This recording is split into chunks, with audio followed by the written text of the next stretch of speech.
Repartons prendre un cours d'œnologie puisqu'on est vraiment dans le terroir ici. Quand on est paysan ici, on est vigneron en général. On va partir du côté d'Egisheim, un des 7 plus beaux villages de cette route d'Alsace. Village au charme secret, village aux ruelles pavées, aux maisons colorées et aux maisons à colombage. On a l'impression que le village d'Egisheim, il est directement sorti d'une aquarelle, une cité qui a vu naître un pape, mais surtout une bourgade totalement charmante et un village qui accumule les distinctions.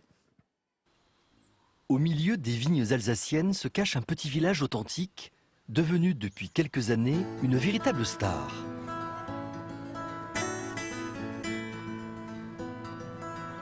Village fleuri, classé parmi les plus beaux villages de France, et élu en 2013 village préféré des Français, Egisheim ne manque pas de label. Et si le village compte autant de distinctions, c'est que son charme y est pour quelque chose. Une impression que partage Mélanie, guide à l'office de tourisme, lorsqu'elle se promène dans ces ruelles authentiques. Il y a un côté enchanteur avec ses couleurs, ce côté circulaire où on se perd, on n'a pas envie d'en sortir. Les gens qui viennent nous rendre visite, c'est féerique, c'est complètement hors du commun, quoi. Egisheim est un village féerique.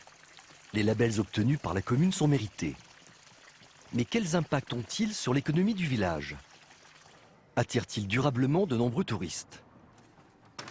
Pour le savoir, il faut partir à la rencontre des principaux intéressés.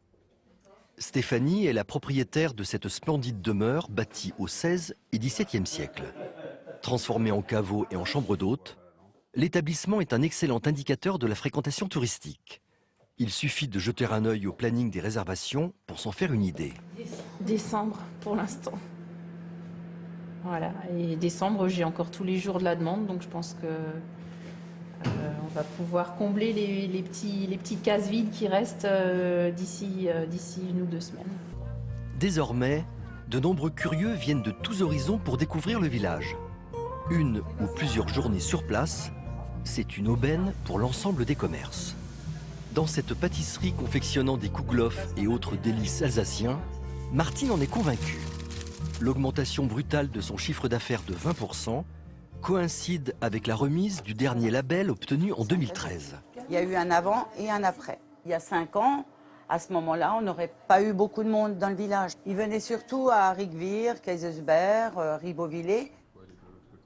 Avec l'aide des labels, Egisheim est entré dans la cour des grands, celle des villages incontournables d'Alsace. Mais certains commerçants craignent qu'avec le temps, le soufflet finisse par retomber. Yannick, lui, a l'habitude d'échanger avec ses confrères pour organiser l'avenir économique du village. Pour lui, la stratégie touristique à adopter sur le long terme est évidente. Je le répète à tout le monde, à toutes les réunions, pour nous c'est un vrai combat. Cette authenticité, rester à l'échelle humaine, rester le petit village. Encore une fois, le village se respecte. Notre fonds de commerce, c'est Egisheim et rien d'autre qu'Egisheim. Conscient que le tourisme est un secteur fragile, les habitants et commerçants ne se reposent pas sur leur label dûment acquis. Tous poursuivent leurs efforts pour accueillir au mieux les visiteurs. Mais pour le moment, qu'ils se rassurent, Egisheim et ses commerces ont de beaux jours devant eux. Dis-moi Jean-Seb, je me perds un peu moi avec tous ces labels, appellations entre plus beau village, village fleuri, village de charme, marée histoire. Comment on fait pour s'y retrouver? Bon, c'est exactement pareil que dans l'artisanat ou dans l'industrie avec les entreprises du patrimoine vivant, etc. Il y a autant de labels. Alors, il y a plusieurs choses en fait. Il y a des labels officiels. Par exemple, ville, pays d'art et d'histoire. Ça, c'est un label national qui est défini par le ministère de la Culture et qui est décerné par le ministère de la Culture depuis 85. Il y a les villes et villages fleuris. Ça, c'est associatif. C'est des associations exactement comme les plus beaux villages de France. C'est une association à laquelle on adhère. Et puis il y a des critères dans lesquels il faut rentrer. Il y a les villes pavillon bleu, par exemple, sur le littoral. Là, c'est une fondation éco-touristique qui a créé ce label. Les plus beaux détours de France, c'était également une association française. Donc en fait, il y a tout. Mais on peut cumuler, on peut être cumulable sur évidemment, les on peut cumuler. Ah oui. Bien sûr, on peut cumuler. C'est même souhaitable. Il suffit d'adhérer à des associations ou de demander à être adhérent à ce label et de candidater. Il y a le nôtre aussi. Et puis il y a des labels créés par la télévision. Alors Eguisheim en a déjà eu un. C'est plus beau village, le village préféré des Français. C'était il y a 2 ans. Et puis avec Mélanie Gonia qui est là, qui est guide à Eguisheim et qui est véritablement un village absolument magnifique. Parce que ce qui est intéressant à dire, c'est que il y a cette beauté du village. Il y a également 3 châteaux, les châteaux du Schlossberg qui surveillent ce village d'Eguisheim. C'est surtout un village circulaire. Ça, c'est très très étonnant. Ça vient d'où ça? Tout à fait. Eguisheim, c'est un des seuls villages qui dispose en fait d'une double ceinture de remparts.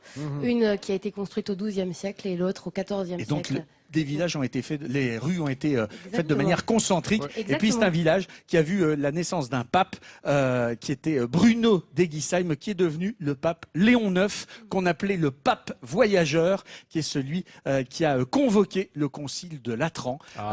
Et donc, alors c'est pas pour le concile de Latran que je mets ça, mais sur la beauté du village et pour l'accueil remarquable que vous avez à Eguisheim, que nous vous remettons dans toute l'équipe. Ce sourire de France, Mélanie. Jean-Seb, c'est pas le pape Léon IX dont la maman disait au village reviens pour les Spätzle, reviens Léon, j'ai les mêmes à la maison? Non, c'est pas celui-là. Ah non, d'accord. C'était un peu plus tard. Léon X. Oui. Alors oui, c'est ça. Oui. Juste pour savoir, parce que c'est entouré de vignobles, il y a énormément de vignerons, on peut aussi faire la balade en petit train. Voilà, pour ceux qui ont envie, comme ça on le voit de haut. Pour les flemmards. Voilà. Et puis il y a un parc à cigognes aussi, avec une association, on vous dit tout sur les cigognes. Vous savez ce qu'elles mangent les cigognes? On leur donne des poussins morts. Enfin, bon, je dis ça comme ça. C'est le genre de truc à pas dire du tout. C'est trop sympa ça. Effectivement, je te remercie de cette information. Ça donne faim d'un coup. Bien, moi je voulais vous